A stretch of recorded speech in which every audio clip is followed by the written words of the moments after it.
Olá, ele é bem-humorado, leal, dedicado, um homem de família. Hamburguense de nascimento e de todo o coração, ex-aluno do 25 de julho da Fundação Liberato, é formado em medicina pela UX, conciliando prática da medicina e da vida política. É ex-vice-prefeito de Novo Hamburgo, atual vereador do município em terceiro mandato. Completou recentemente 52 anos. Filho de Vitor Lotário e Vera Regina Kassel. É colorado fanático, cresceu dentro da Sociedade Ginástica de Novo Hamburgo, onde já foi presidente. Tendo a família como um alicerce fundamental, o médico gosta de viajar e fotografar.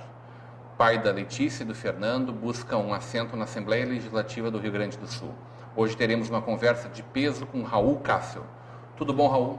Tudo bem, Rodrigo. Tudo em ordem. Como é que está a vida das pessoas, hein, Tia? Pois olha, Rodrigo, a vida das pessoas, de certa maneira, está evoluindo. Nós passamos por uma fase de mudanças, de possibilidade de melhorar a qualidade de vida, mas, por outro lado, as pessoas estão muito mais estressadas, irritadas, né, desrespeitosas, né, e talvez um pouco mais autênticas, mas misturando um pouco dessa autenticidade com agressividade. E isso faz com que esse fardo fique um pouco mais pesado. Por outro lado, acredito que, sob o ponto de vista da evolução do corpo, da máquina, né, nós estamos avançando, né? Hoje, o que se disponibiliza de meios de diagnóstico, de tratamento, de terapêutica, faz com que a idade média de vida se prolongue. Agora, a idade média de vida não vai ser boa se não houver uma qualidade de vida, se não houver uma possibilidade de oportunidade à saúde, ao lazer, à convivência, né? Simplesmente termos mais anos de vida não é tão interessante. No entanto, vejo com bons olhos muitas pessoas com mais de 90 anos chegando, rindo ao meu consultório, dizendo que está bem, dizendo coisas boas, fazendo uma apologia positiva da vida ainda, né? Mesmo com uma idade avançada. E essa é a tua missão? Cuidar da vida das pessoas?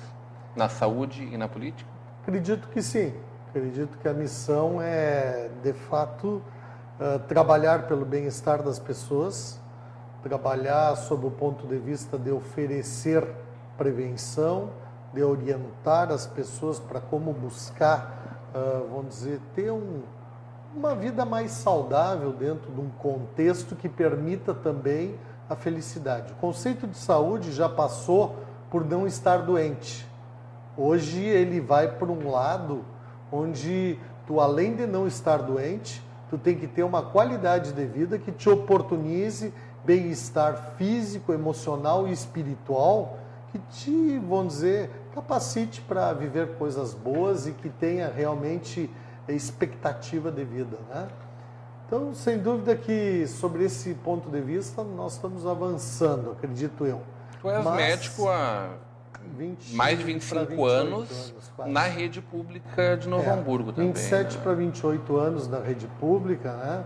Iniciei aqui no tempo em que não havia o concurso ainda, né? Nós éramos convidados, ou ia lá e te escrevia e tal, mas logo em seguida eu tive que fazer um concurso público, porque mudou a lei na época, e os que até então não estavam 5 anos desempenhando, não tinham como permanecer. Os que já estavam mais que esse período, a lei beneficiou, eu fiz concurso, fiz para a área de clínica médica, e comecei minhas atividades lá na Vila Iguaçu, né? Lá no cantão, no meio do bairro, no bairro mais violento da cidade na época, uma figura, um Robin Hood da vila, que era o Beto Calixto na época, uma pessoa conhecida, né? Uma pessoa que, por um lado, auxiliava a sua comunidade, por outro lado, bandido, né? Era cruel, era um delinquente, era um marginal, né?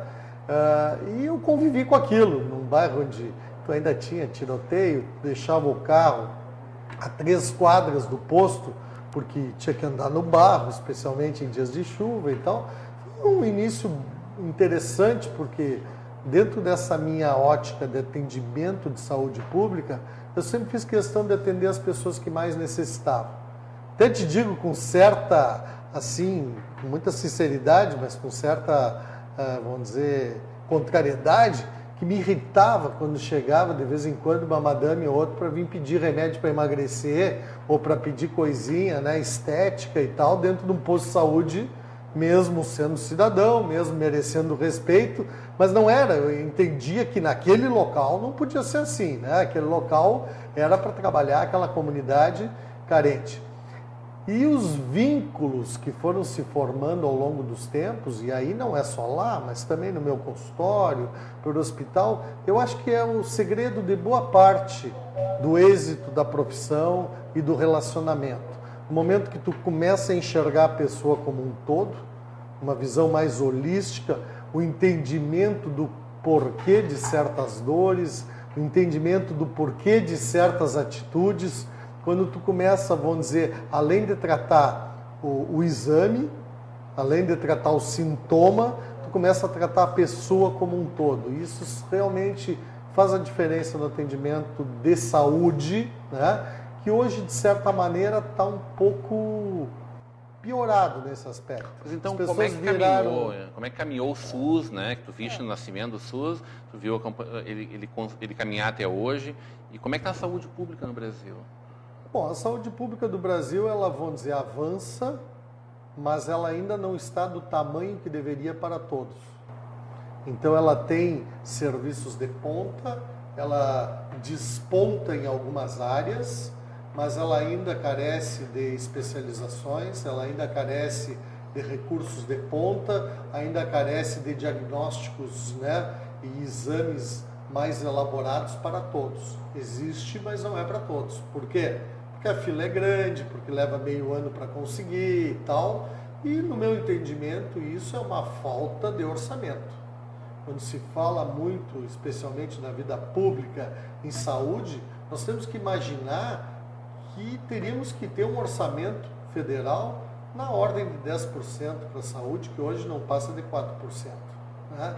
Então, se nós temos que evoluir, algumas coisas já foram feitas, alguns avanços aconteceram, mas nós temos que suplementar de modo a pagar melhor os profissionais, a organizar melhor a saúde sob o ponto de vista de rede, a melhorar o lado preventivo, que esse parece que é o que mais evolui nesse momento, né? Mas ainda carece essa parte terciária. É o diagnóstico mais elaborado, é a emergência, é a cirurgia, né, a nível hospitalar, a complexidade. É natural que a gente converse sobre isso e definitivamente isso não é uma provocação, mas eu preciso saber de ti o que esse programa que o governo federal idealizou, implementou no Brasil, o Mais Médicos, né? O que isso muda na prática, na vida das pessoas, considerando que é um programa amplamente discutido a partir do seu anúncio, sobretudo pela classe médica, né? Uma defesa de que isso iria contra os interesses da nossa população. E aí o governo e a esquerda do país, de maneira geral, fazem a defesa de que isso é a favor da nossa população. Como é que tu está compreendendo esse momento que a gente vive? Né? Vamos analisar assim, sob o ponto de vista da qual o programa foi concebido, correto. O programa visava suprir as necessidades de onde ou não havia interesse dos médicos brasileiros ou não haviam médicos suficientes para encarar esse tipo de trabalho, especialmente ligado à saúde pública. Só que o programa, com o passar do tempo, ele foi desvirtuado. Ele chegou, ele tomou conta de grandes cidades onde havia profissionais e ele tirou. Eu sou vítima desse sistema que fui substituído de uma unidade de saúde que trabalhava há 8 anos aqui na Redentora por 2 cubanos que estão lá. Se eles deviam vir, eu respeito. Nada contra os cubanos, evidente. Deles, logicamente, tem uma discordância, né, de pessoas que se submetem a um programa de vir aqui para serem, vamos dizer, entre aspas, né, explorados por um governo. Quer dizer, se tu tem ideologicamente uma posição a favor desse tipo de situação, passem o dinheiro para ti, tu vai lá e faz a tua doação para o teu governo. Okay. Agora não, os caras vieram aqui porque as condições deles lá são muito piores do que as que eles estão aqui. Certo. Só que eles vieram tirar em alguns pontos lugar dos médicos brasileiros. Não só isso, sem pagamento de taxa sindical, sem pagamento de conselho regional, sem se submeter a um concurso, muitos sem falar a língua portuguesa adequadamente. Minimamente. E ainda recebendo praticamente 3 vezes o valor do que os médicos brasileiros recebem. Então aí entra o lado médico, uma grande contrariedade. Te coloca na condição de brasileiro que nasceu aqui, que contribui, que está inserido nas regras, e daqui a pouco tu é tornado segundo plano por um programa governamental que desrespeitou uma categoria como um todo. Haviam colegas que agiam mal, mas então deveriam ter ido em cima dessa situação. Havia, vamos dizer, situações onde não chegavam os médicos, porque era muito comum isso, Rodrigo. Os caras diziam assim, lá na prefeitura de São João do Fim do Mundo estão pagando 20 mil para o médico e não sei o quê. 20 mil, um belo do salário. Como é que funcionava? Até o final do mandato do prefeito.